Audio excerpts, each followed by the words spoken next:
فاعوذ باللہ من الشیطان الرجیم ببرکت بسم اللہ الرحمن الرحیم ان اللہ وملائکتہ یصلون علی النبی یا ایہا الذین آمنوا صلوا علیہ وسلموا تسلیما اللہم صل وسلم وبارک علی سیدنا مولانا محمد وعلی آلہ وصحابہ وازواجہ وذریاتہ واہل بیتہ اجمعین آمنت باللہ صدق اللہ العظیم وصدق رسولہ النبی امین الکریم ونحن علی ذلک لمن الشاہدین والشاکرین والحمد للہ رب العالمین۔ ایک فرض عبادت ہی نہیں مرد مجاہد، کسی شاعر نے بڑے اچھے انداز میں ہمارے ذہنوں کو جھنجھوڑتے ہوئے کہا، ایک فرض عبادت ہی نہیں مرد مجاہد، کچھ اور بھی تو شاہ امم چھوڑ گئے ہیں۔ اللہ کا شکر ہے کہ اللہ تبارک و تعالیٰ نے ہمیں مسلمان بنایا، اس فرش گیتی پر ہمیں سرکار دو عالم صلی اللہ تعالی وسلم کا امتی بنا کر بھیجا، یہ رب کا ہم پر خاص کرم ہے۔ اور پھر اسی رسول اعظم صلی اللہ تعالی وسلم کو زندگی گزارنے کا سلیقہ امت تک پہنچانے کے لیے پریکٹیکل لائف اور تھیری قرآن کی شکل اور سنت کی شکل میں ہم تک پہنچانے کی ذمہ داری دی۔ رسول کریم صلی اللہ تعالی وسلم کے اخلاق حمیدہ سے انسان بنتا ہوا نظر آتا ہے۔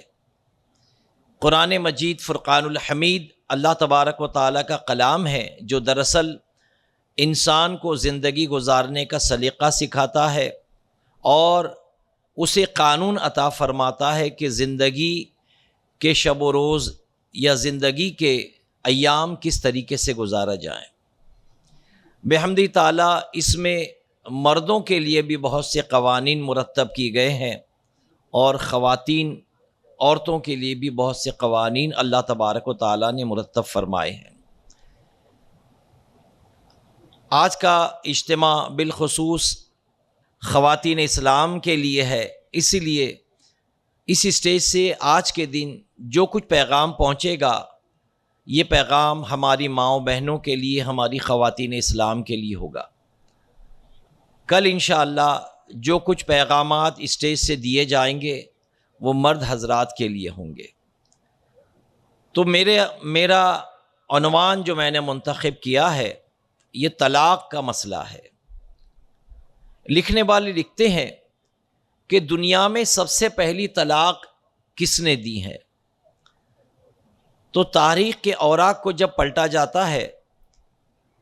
تو ایک نام آتا ہے سیدنا ابراہیم علی نبینا علیہ الصلوۃ والتسلیم کا، اور ایک نام آتا ہے سیدنا اسماعیل علی نبینا علیہ الصلوۃ والتسلیم کا۔ سیدنا ابراہیم علیہ السلام والد بزرگوار ہے اور سیدنا اسماعیل علیہ السلام فرما بردار فرزند ہے۔ آپ نے تاریخ کا مشاہدہ کیا ہوگا، بارہا سنا ہوگا کہ جو ہم ذی الحج کے 10 تاریخ کے دن ذبح کرتے ہیں، جانور کو اللہ کی راہ میں قربان کرتے ہیں، یہ دراصل سنت ابراہیمی ہے۔ اور اس کی تاریخ آپ جانتے ہیں کہ اللہ تبارک و تعالیٰ نے اپنے خلیل کو طرح طرح سے آزمایا اور ہر جگہ اللہ تبارک و تعالیٰ کے فضل و کرم کے ساتھ سیدنا ابراہیم علی نبینا علیہ الصلوۃ والتسلیم کامیاب ہوتے نظر آئے۔ چاہے وہ بچے کو جنگل میں چھوڑنے کی نوبت آئے، چاہے بچے کی قربانی دینے کی نوبت چلی آئے، چاہے اپنا مال اللہ کی راہ میں خرچ کرنے کی بات آئے، ہر جگہ سیدنا ابراہیم علی نبینا علیہ الصلوۃ والتسلیم کو اللہ تبارک و تعالیٰ نے کامیاب کیا۔ انہی واقعات میں ایک واقعہ ملتا ہے کہ جب سیدنا ابراہیم علی نبینا علیہ الصلوۃ والتسلیم نے اللہ کے حکم سے اپنی بیوی، اپنی زوجہ بی بی ہاجرہ کو شیرخوار بچے کے ساتھ بیت اللہ کی زمین پر جب چھوڑنے کا حکم آیا، وحی آئی اور علماء فرماتے ہیں کہ اللہ تبارک و تعالیٰ کی طرف سے نہ صرف وحی آئی بلکہ براق بھی آیا، اور اسی براق پر تشریف فرما ہو کر آپ نے اپنے لخت جگر اسماعیل علیہ السلام، جو کہ ابھی شیرخوار ہے، دودھ پینے والے بچے ہیں، اور اپنی بی بی ہاجرہ کو براق پر بٹھایا اور بیت اللہ کی سرزمین تک پہنچے۔ بیت اللہ کی سرزمین پر پہنچنے کے بعد ابراہیم علیہ نبینا علیہ الصلوۃ والتسلیم نے جو کچھ اثاثہ، جو کچھ کپڑے، کھانے پینے کا سامان ساتھ لیا تھا، وہ اپنی بیوی اور بچے کے حوالے کر کے جب جانے لگے تو پیچھے سے بیوی نے آواز دی، لیکن ابراہیم علیہ السلام خاموشی سے آگے بڑھے جا رہے ہیں۔ دوسری مرتبہ آواز دی، ابراہیم علیہ السلام آگے بڑھے جا رہے ہیں۔ تیسری مرتبہ جب بی بی ہاجرہ نے مخاطب کیا کہ اے ابراہیم، کیا تم اللہ کے حکم سے ہم ماں بیٹے کو جنگل میں چھوڑے جا رہے ہو؟ ابراہیم علیہ السلام رک گئے، اس لیے کہ اللہ کے حکم کی بات آئی۔ ابراہیم علیہ نبینا علیہ الصلوۃ والتسلیم رک گئے، اور پھر آپ نے اپنے رخ کو اپنی بیوی کی طرف پلٹا کر کہا کہ جی ہاں، میں نے اللہ کے حکم سے تم ماں اور بیٹے کو یہاں چھوڑ کر جانا ہے۔ اور پھر آپ نے دعا کی اس جگہ کی خیر و برکت کے لیے، اور دعا کرنے کے بعد ابراہیم علیہ السلام اس ماں اور بچے کو جنگل میں چھوڑ کر چلے گئے۔ یہ واقعہ تھوڑا تفصیل طلب ہے، لیکن میں مختصر عرض کروں گا کہ ابراہیم علیہ السلام اس درمیان جاتے آتے رہے، اور پھر 12 سال کی عمر کو جب اسماعیل علیہ نبینا علیہ الصلوۃ والتسلیم پہنچے ہیں، تب یہ قربانی کا معاملہ درپیش آیا تھا۔ ابراہیم علیہ السلام آتے جاتے رہتے، یہاں تک کہ دیکھتے دیکھتے ابراہیم علیہ السلام کا آنا جانا ہوتا رہا، اور یہاں اسماعیل علیہ نبینا علیہ الصلوۃ والتسلیم جوان ہوتے رہے۔ جب اسماعیل علیہ السلام جوان ہو گئے تو بی بی ہاجرہ نے اپنے وہ قبیلہ جو بنو جرہم کا قبیلہ تھا، اس کی ایک خاتون سے اسماعیل علیہ السلام کا نکاح کروا دیا۔ اب سوء اتفاق اسماعیل علیہ السلام کا جب نکاح ہو گیا اس خاتون کے ساتھ، جس کا نام عمارہ بنت سعید تھا، نکاح ہو گیا، اور پھر بی بی ہاجرہ کا وصال ہو گیا۔ اس درمیان سیدنا ابراہیم علیہ السلام جب آئے تو اسماعیل علیہ السلام اتفاق سے شکار کے لیے جنگل کی طرف گئے تھے۔ گھر میں صرف عمارہ بنت سعید تھی جو کہ آپ کی زوجہ تھی۔ ابراہیم علیہ نبینا علیہ الصلوۃ والتسلیم آئے، جو بظاہر بلکہ یقیناً جو ابراہیم علیہ السلام کی بہو تھی، ابراہیم علیہ السلام کے آنے پر اس نے آپ کا استقبال کیا، آپ کے لیے پانی پیش کیا گیا، آپ کے لیے بچھونا بچھایا گیا، اور پھر ابراہیم علیہ نبینا علیہ الصلوۃ والتسلیم جب جانے لگے تو جاتے جاتے آپ نے جب آئے تھے تو اسماعیل علیہ السلام گھر پر نہیں تھے۔ بہو سے پوچھا کہ بیٹا تیرا شوہر کہاں گیا ہے؟ اب وہ عمارہ بنت سعید جانتی نہیں تھی کہ یہ میرے سسر ابراہیم علیہ السلام ہے، اس لیے اس نے ویسی خاطر تواضع نہیں کی جیسی کرنی چاہیے تھی۔ ابراہیم علیہ السلام جب جانے لگے بیٹے سے ملے بنا، تو جاتے جاتے ایک پیغام چھوڑا۔ آپ نے اپنی بہو کو پیغام دیا کہ بیٹا تیرا شوہر آئے تو کہنا گھر تو بہت اچھا ہے لیکن چوکھٹ بدل دے۔ یہ پیغام دے کر ابراہیم علیہ نبینا علیہ الصلوۃ والتسلیم چلے گئے۔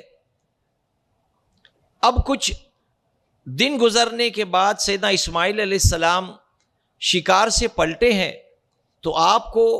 آپ کے والد کی خوشبو محسوس ہوئی۔ آپ نے اپنی زوجہ سے پوچھا کہ میری عدم موجودگی میں کوئی آیا تھا؟ زوجہ نے کہا کہ ہاں، ایک بوڑھا شخص آیا تھا جس کی میں نے خاطر تواضع تو کی تھی، لیکن اللہ جانے جاتے جاتے وہ ایسا جملہ کہہ گئے کہ میری سمجھ سے بالا تر ہیں۔ اسماعیل علیہ نبینا علیہ الصلوۃ والتسلیم نے پوچھا کیا کہہ کر گئے ہیں؟ تو انہوں نے کہا کہ جب میرا بیٹا آئے تو اس سے کہنا اپنے گھر کی چوکھٹ بدل دے۔ جب اسماعیل علیہ السلام نے اپنی بیوی کی زبان سے اپنے والد بزرگوار کا یہ پیغام سنا کہ آنے کے بعد میرے والد نے مجھ سے ملاقات نہیں کی اور چلے گئے اور جاتے جاتے یہ پیغام چھوڑا ہے، تو فوراً اسماعیل علیہ السلام نے اپنی بیوی کو طلاق دے کر کے اپنے نکاح سے علیحدہ کر دیا۔ حضرت ابراہیم علیہ السلام نے جو اپنے صاحبزادے سیدنا اسماعیل علیہ السلام کو گھر کی چوکھٹ کی تبدیلی کا حکم دیا تھا، اس کی وجہ محدثین نے یہ بیان کی ہے کہ حضرت اسماعیل کی مذکورہ بیوی کی باتوں سے اس کا ناشکرہ ہونا اور دنیا وہ عیش و عشرت کی طلبگار ہونا اور اپنے شوہر کے ساتھ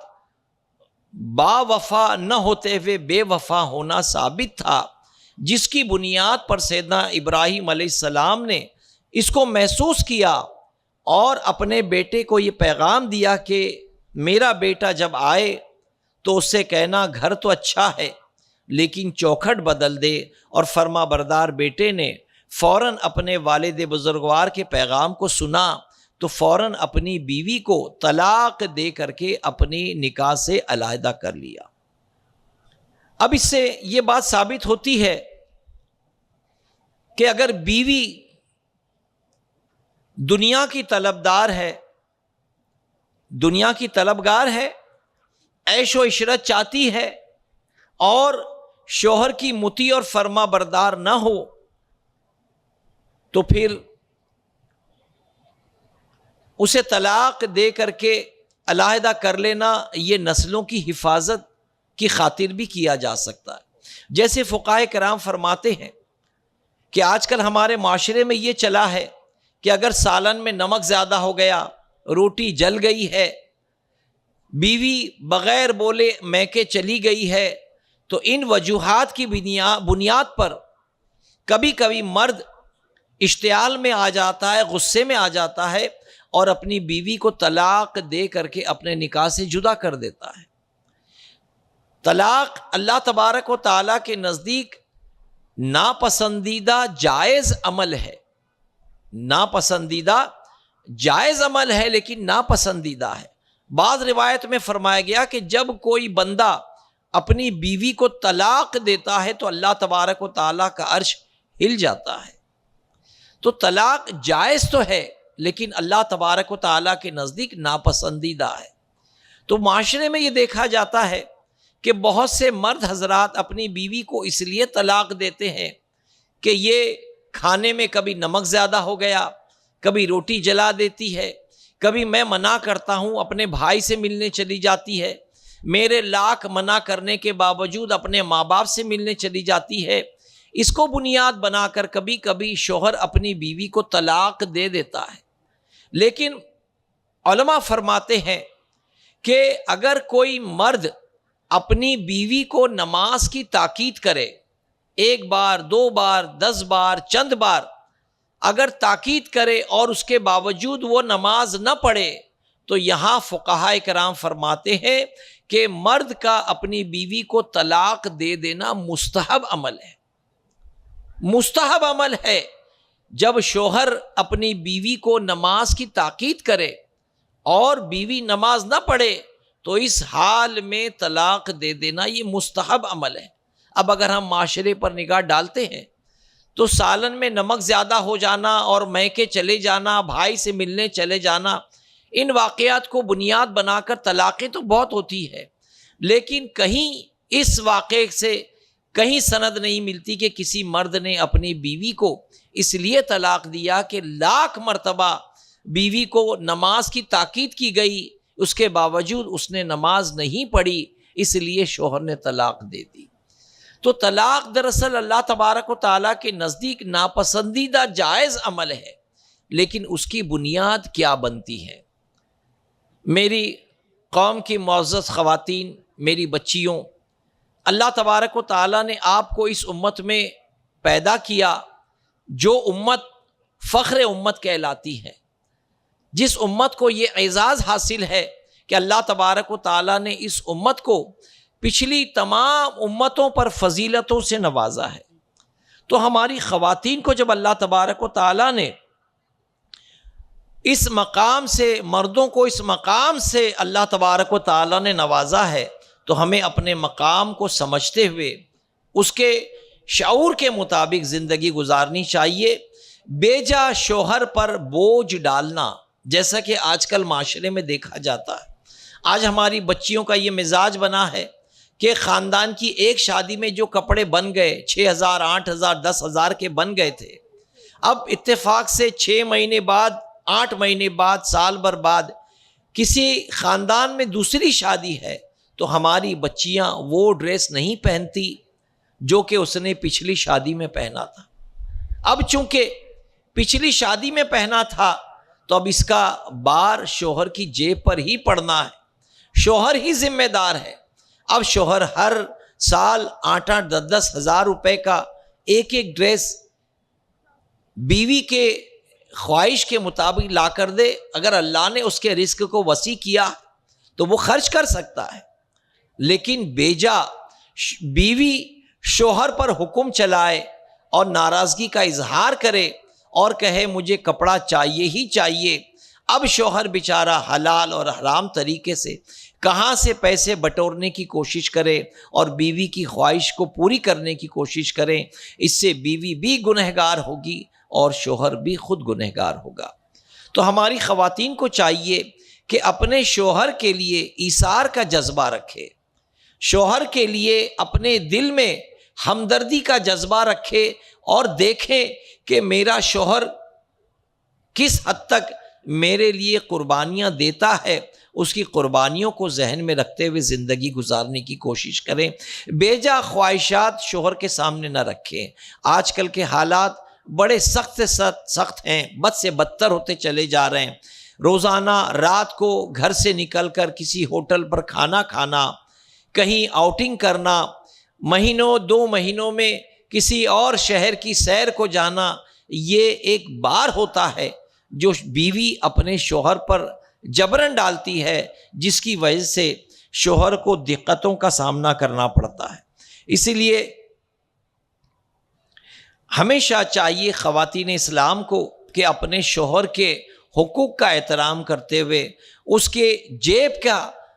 تصور کرتے ہوئے کہ اس کی جیب اس کے لیے کہاں تک کشادہ ہے، اس کا خیال رکھتے ہوئے وہ اپنے شوہر کے ساتھ، کیونکہ وہ شریک حیات ہے، وہ اس کے ساتھ زندگی گزارنے والی ہے۔ دیکھیں فقہائے کرام فرماتے ہیں اللہ تبارک و تعالیٰ نے کیا نظام بنایا ہے کہ بچیاں اپنے والدین کے گھر کو چھوڑ کر آ جاتی ہیں، اور پھر فقہائے کرام فرماتے ہیں کہ اگر والد کا گھر یعنی بچی کا میکہ اگر حیدرآباد ہے، اگر بمبئی ہے، وہاں سے یہاں شادی کر کے آ گئی ہے، یہ 92 کلومیٹر سے دور ہے، تو اگر حیدرآباد میں میکہ ہے یا گلبرگہ میں میکہ ہے اور حیدرآباد میں بیائی ہے، تو میکے سے جب بچی سسرال سے میکے جائے گی اور اگر 15 دن سے کم رہنے والی ہے تو وہ اپنے ماں باپ کے گھر میں، جہاں وہ پلی بڑی ہے، جہاں وہ بچپن گزار چکی ہے، جہاں اس کی سہیلیاں ہیں، جہاں اس کے پرانے گھر ہے، جہاں اس کا پرانا کھلونے ہے، جہاں اس کا آنگن ہے، جہاں اس کے ماں باپ رہتے ہیں، لیکن اگر وہ 15 دن سے کم اپنے میکے میں جائے گی تو وہاں وہ اپنی نمازیں قصر کرے گی، اپنے سسرال کو اپنا مکان سمجھے گی اور اپنے شوہر کے گھر کو وہ اپنا گھر جانے گی، اور اپنے ماں باپ کے گھر کو وہ وطن اصلی نہ مانتے ہوئے، وطن اقامت مانتے ہوئے وہ شوہر کے گھر میں تو پوری نمازیں پڑھے گی، لیکن جب ماں باپ کے مکان پر آئے گی اور 15 دن سے کم رہنے کا ارادہ ہوگا تو پھر وہ اپنے ماں باپ کے مکان پر اپنی نمازیں قصر کرے گی، اپنی نمازیں قصر کرے گی۔ اور لکھنے والے لکھتے ہیں کہ بیٹی ہی وہ حیثیت رکھتی ہے کہ باپ کے گھر تو پیدا ہوئی لیکن مر کے دفن ہوتی ہے تو شوہر کے قبرستان میں، اس لیے کہ اللہ نے اس کو وہیں کی مٹی سے بنایا ہے۔ پیدا تو وہ ایک جگہ ہوئی ہے اپنے باپ کے گھر میں، لیکن جب مرے گی تو وہ اپنے شوہر کے ساتھ، شوہر کے قبرستان میں، شوہر کے خاندان والوں کے درمیان ہی اس کی تدفین ہوگی۔ اسی لیے خواتین کو چاہیے کہ وہ اپنے میکے کو اپنا میکہ، اپنا گھر نہ سمجھتے ہوئے بلکہ اپنے سسرال کو وہ اپنا گھر سمجھتے ہوئے زندگی گزارے تو انشاءاللہ اس کا گھر خوشحال گزرے گا۔ فرماتے ہیں اگر آپ کی نظر میں ازدواجی زندگی کے مسائل کا آخری حل علیحدگی ہے یعنی طلاق ہے تو ایک بار ان مسائل کا ادراک بھی کر لیں۔ فرماتے ہیں کہ میکے میں کیا کیا مسائل پیش آ سکتے ہیں۔ بعض اوقات خواتین کا روٹ کر میکے جانے کا مقصد طلاق یا خلا نہیں ہوتا، بلکہ وہ چند دن رہنا چاہتی ہیں اور یہ سوچتی ہیں کہ شوہر منا کر لے جائے گا۔ کبھی والدین بیٹی کی شکایت کو انا کا مسئلہ بنا کر بیٹی کو روک لیتے ہیں تو کبھی شوہر بیگم کے روٹ کر جانے کے مسئلے کو مسئلہ بنا لیتے ہیں۔ خود ہی آئے گی اور خود ہی آئے گا، اس بات کو آگے بڑھاتے رہتے ہیں۔ لکھتے ہیں کہ کئی مرتبہ ایسا ہوتا ہے کہ ذرا سی ناراضگی کی وجہ سے بچی میکے میں آ کر بیٹھ گئی، اب دلہن جو بچی میکے میں آ کر بیٹھ گئی ہے وہ اس کی انتظار میں رہتی کہ میرا شوہر فون کرے گا، مجھے لینے آئے گا۔ لیکن اب یہاں انانیت کا مسئلہ ہو جاتا ہے، وہاں شوہر کہتا ہے اپنی مرضی سے گئی تو پھر اپنی مرضی سے آئے، میں لینے نہیں جاؤں گا۔ اور اسی انتظار میں کبھی کبھی 40 سال 30 سال گزر جاتے ہیں۔ بچی اپنے میکے میں اپنے بھائی بھابھیوں پر بوجھ بن کر کے زندگی گزارتی ہے۔ کبھی کبھی ماں باپ اپنی انانیت میں اپنی بچی کو گھر میں بٹھا لیتے ہیں کہ مت ڈر بیٹا، میں ہوں نا زندہ، میں تجھے سنبھال لوں گا، میں تجھے چاندی سونے کے چمچ میں کھانا کھلاؤں گا، یہ کہہ کر کے اپنی بیٹی کو میکے میں روک لیتے ہیں، داماد کے گھر جانے سے، سسرال جانے سے روک لیتے ہیں۔ بچی بھی ماں باپ کی باتوں میں آ جاتی ہے، چند دن رہتے رہتے ماں بھی مر گئی، باپ مر گیا، اب گھر میں کون ہے اس کا نگہبان؟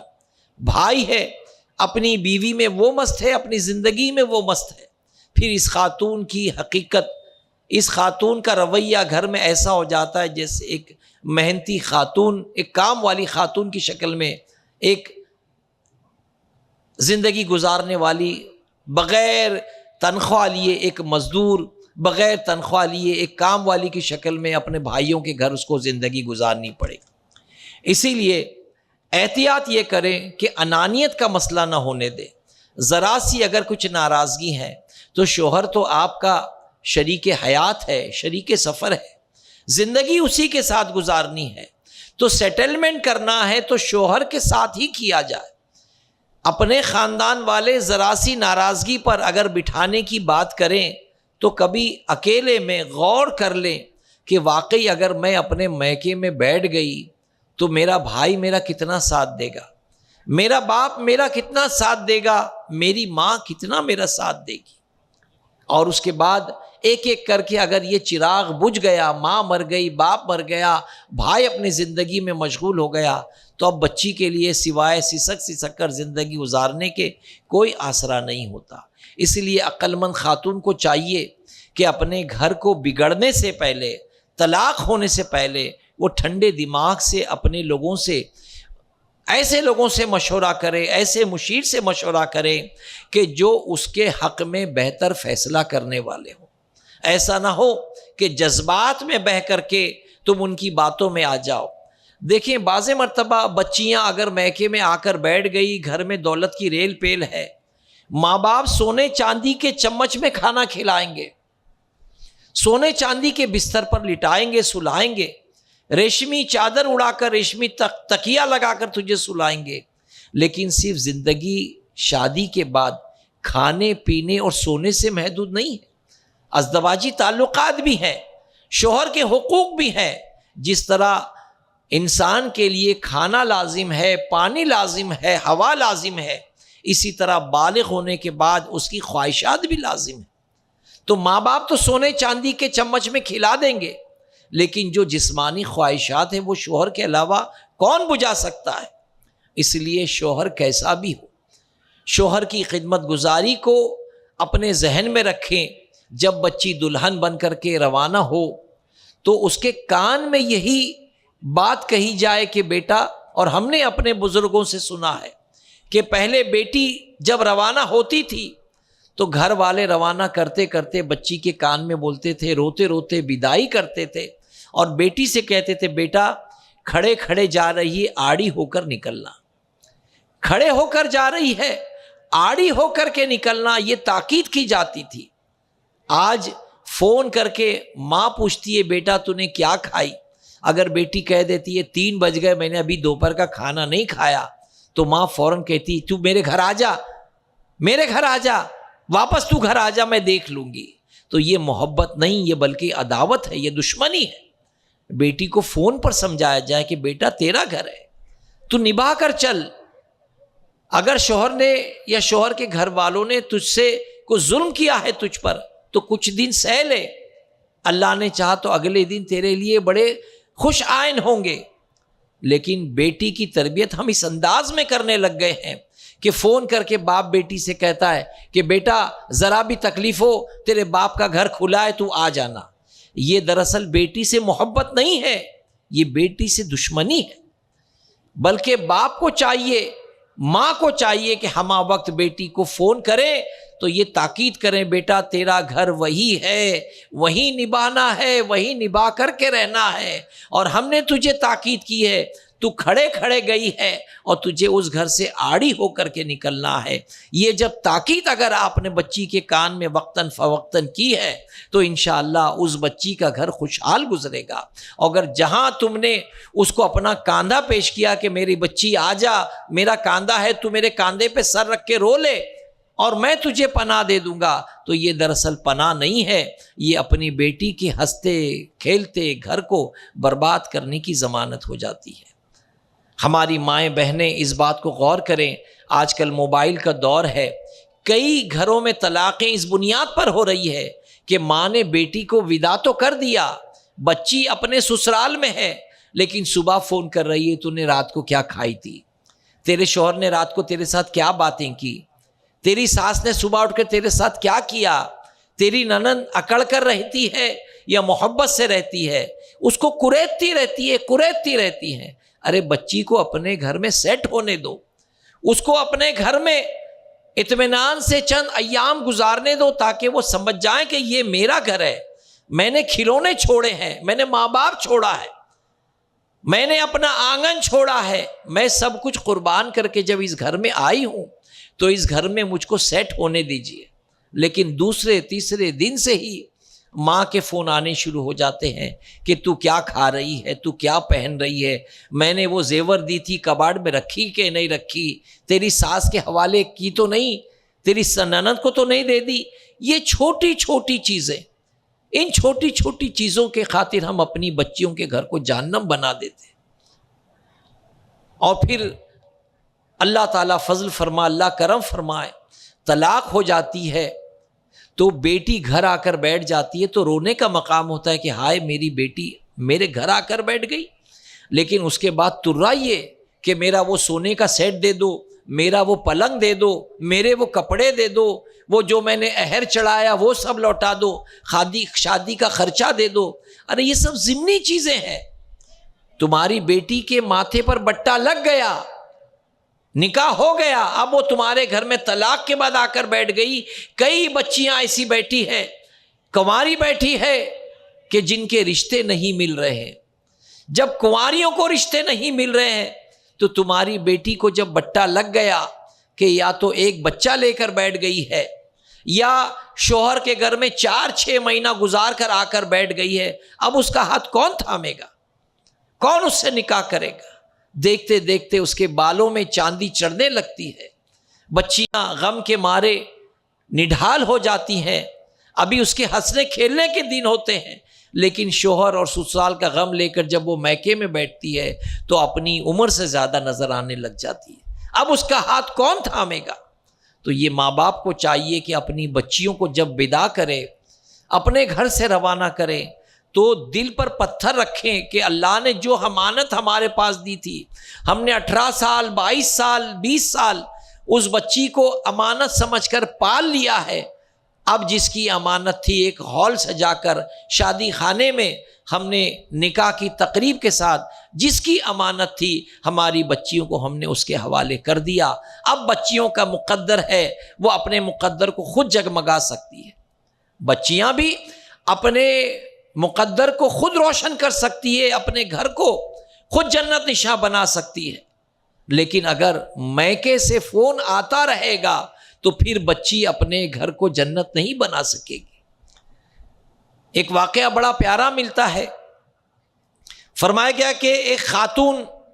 شوہر سے چپقلش رہتی تھی، انبن رہتی تھی، ایک دن ایک عامل کے پاس پہنچی ہے اور عامل سے کہتی ہے کہ حضور، عامل چونکہ عالم بھی تھے عامل بھی تھے، اس نے ایک اپنا معروضہ پیش کیا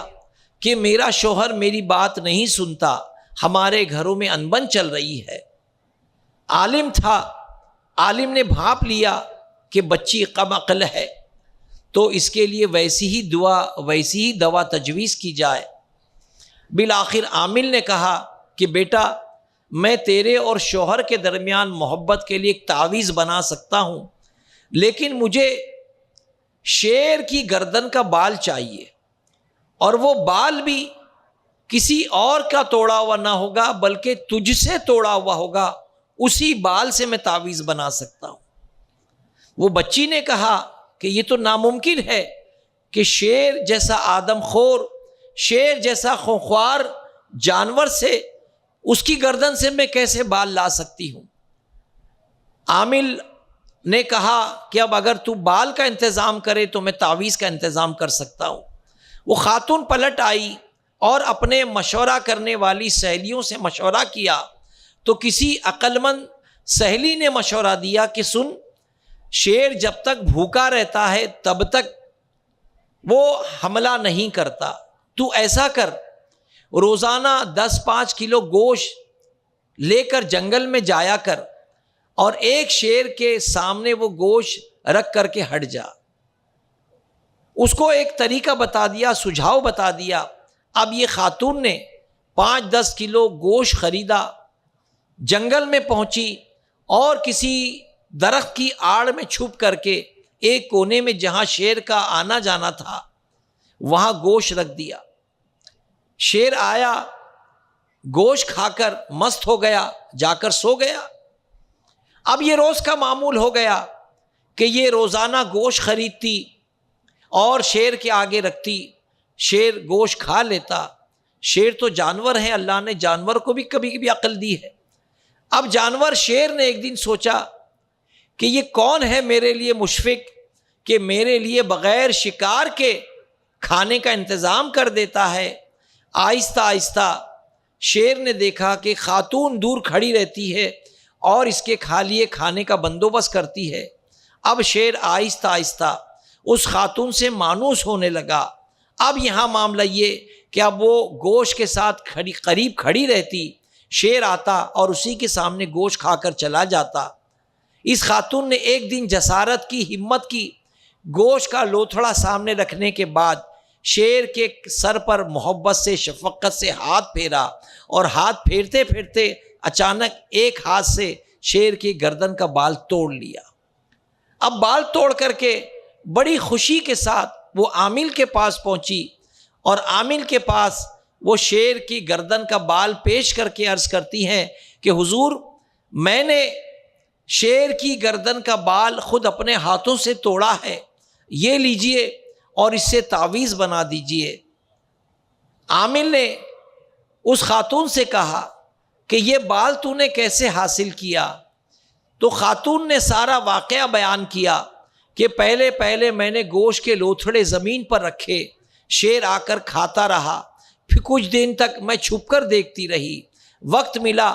موقع کی نزاکت دیکھتے ہوئے میں نے اپنے آپ کو ظاہر کیا، شیر نے مجھ پر حملہ نہیں کیا، وہ سمجھ گیا کہ یہی میرا مہربان ہے۔ پھر میں تھوڑا تھوڑا آگے بڑھنے لگی اور پھر اپنے ہاتھوں سے گوشت اس کے آگے ڈالنے لگی، شیر مجھ سے مانوس ہو گیا اور جب شیر مانوس ہو گیا تو پھر میں نے ایک مرتبہ موقع دیکھتے ہی اس کے ہاتھ اس کے سر پر شفقت سے ہار پھیرا اور اس کی گردن سے بال توڑ لیا. اب میں آپ کے پاس آئی ہوں, لیجئے اس بال سے ایسا تعویذ بنائیے کہ جس سے میرا شوہر میرا مطیع اور فرما بردار ہو جائے. اب دیکھیں,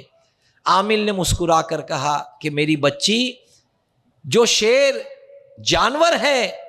جس کو زندگی گزارنے کا شعور نہیں ہے, جو درندہ ہے, لیکن تیری محبت اور شفقت سے وہ تیرے سامنے سرنڈر ہو گیا ہے, وہ تیرے سامنے جھک گیا ہے, تیرے سامنے گردن ہلانے لگا, اور تو نے شفقت سے اس کے سر پر ہاتھ پھیرنے کی نوبت تک اس کی دلجوئی کر لی. تو میری بچی, اگر اتنی ہی محنت تو اپنے شوہر پر کر لے, اس کی خدمت کر, اس کے لیے اس کی خواہش کا احترام کر, اس کے پسندیدہ کھانے بنا کر اس کو دیا کر, اس کی پسند کے کام کیا کر, کیا مجال ہے کہ وہ تجھ سے متنفر ہوگا؟ وہ تیرا گرویدہ ہو جائے گا, تیرا مرید ہو جائے گا, اور تیری ہر بات کا احترام کرتے ہوئے تیرے ساتھ خوشحال زندگی گزارے گا. اب بچی کے ذہن میں آیا کہ واقعی میں نے ایک درندے پر تو محنت کر لی, لیکن اپنے شوہر پر محنت نہیں کی. میں نے خرچ کیا ہے درندے پر گوشت کھلانے میں, اگر ایسا ہی کچھ میں کھانے پینے کا بندوبست اپنے شوہر کے لیے کرتی تو یقیناً میرا شوہر میرا مطیع اور فرما بردار ہو جاتا. تو میری بہنوں, ہمارے گھروں کو خوشحال بنانے کا ایک عظیم نسخہ ہے کہ ہم چاہیں تو اپنے گھر کو جنت نشاں بنا سکتے ہیں, اور ہم چاہیں تو اپنے گھر کو جہنم کے ٹکڑوں میں سے ایک ٹکڑا بنا سکتے ہیں. اور یقیناً جو ذی شعور ہے, جو عقل مند ہے, وہ خاتون یہی چاہے گی کہ میرا گھر جیتے جی جنت نشاں بنا رہے, گھر میں خوشحالی رہے. یہاں تک کہ شریعت مطہرہ نے شوہر کے حقوق بتائے ہیں. خواتین کے حقوق تو ہے, لیکن شوہر کے حقوق عورت پر اس طرح بتائے ہیں کہ مرد کی بدن سے, شوہر کے بدن سے پیپ اگر بہتا ہو اور عورت نے اپنی زبان سے چاٹ کر اسے صاف کیا ہو, تب بھی اس نے اپنے شوہر کے حق کو ادا نہیں کیا. شوہر کا حق برابر ادا نہیں ہوا. یہ حق ہے شوہر کا, اور شوہر کا حق بھی بیوی پر ہے. جب وہ نکاح کر کے اپنے نکاح میں لیتا ہے تو کہتا ہے کہ میں نے اپنے نکاح میں قبول کیا مع نان و نفقے کے,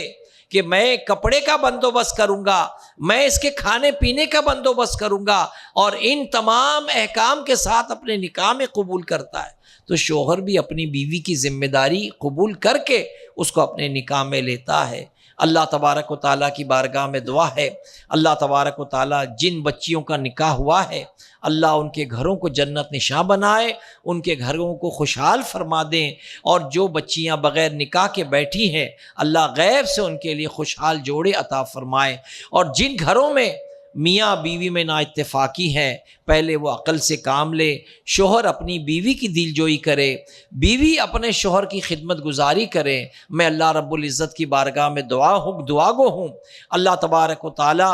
ہماری بچیوں کو شوہر کی خدمت گزاری کی توفیق عطا فرمائے. ہماری بچیوں کو اللہ خاتون جنت کا صدقہ عطا فرما, خاتون جنت کی چادر کا صدقہ عطا فرما, خاتون جنت کی اپنے شوہر کے تئیں خدمت کا صدقہ عطا فرما, تاکہ وہ اپنے شوہر کو راضی کر سکیں. ہمارے مردوں کو, ہمارے نوجوانوں کو اللہ تبارک و تعالی مولا کائنات مولا علی کرم اللہ تعالی وجہ القمر کی صدقہ عطا فرمائیں, تاکہ وہ اپنی بیوی سے شفقت کر سکے, محبت کر سکیں. اللہ تبارک و تعالی ہمارے اٹھے ہوئے ہاتھوں کی لاج رکھ لے. اے اللہ, ہم میں جو پریشان حال ہیں ان کی پریشانی کو دور فرما دے, جو مقروض ہیں انہیں بار قرض سے رہائی عطا فرما دے, جو بے اولاد ہیں انہیں نیک اور صالح اولاد عطا فرما دے, جو صاحب اولاد ہیں ان کی اولاد کو نیک بنا دے. اے اللہ, جو ناحق قید و بند میں ہے ان کی رہائی کا بندوبست فرما. اے اللہ, جو پردیس میں ہے ان کی حفاظت فرما. اے اللہ, ہمارے حلال و جائز رزق میں کشادگی عطا فرما. اے اللہ, سنی دعوت اسلامی کے پیغام کو دنیا کے کونے کونے میں پہنچانے کی توفیق عطا فرما. وصلی اللہ تعالی علی خیر خلق سیدنا نور رشید محمد وعلی آلہ